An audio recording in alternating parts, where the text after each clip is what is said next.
Welcome to our channel. Today we how to configure Salesforce Lightning flows for automated opportunity updates. Detailed guide step by step clearly.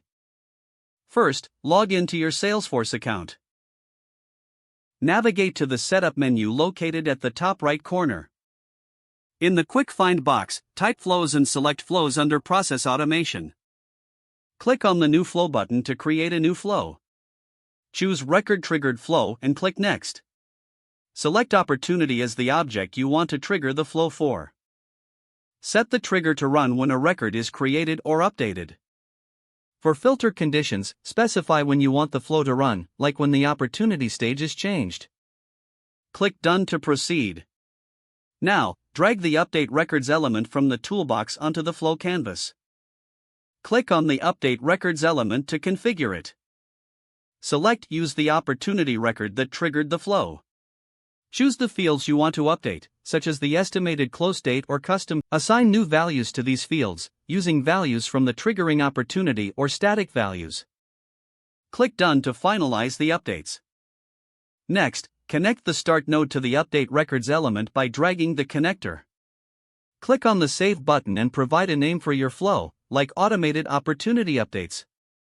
After saving, click Activate to enable the flow.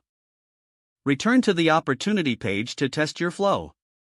Create or update an opportunity to see how the flow updates the specified fields automatically. Monitor the flow's performance and ensure it behaves as expected in various scenarios. If adjustments are necessary, return to the flow editor to modify conditions or update records as needed. Remember to document your flow for future reference and troubleshooting. If the page does not load, refresh the browser or try again in a private or incognito window. Make sure you are using the correct email address, then retype it carefully to avoid small typos. If your password is not accepted, use the reset option and create a new strong password you can remember. Check your spam folder for verification or security emails, then complete any requested confirmation steps. Enable two-factor authentication if available to improve account security and reduce unauthorized access risk. After signing in, review your profile details so your contact information and settings are accurate and current. If you see an error message, note it down and try again after restarting your device and internet connection. Log out when you finish, especially on shared devices, to keep your account and payment information secure. Don't forget to like this video and subscribe to our channel for more step-by-step tech guides.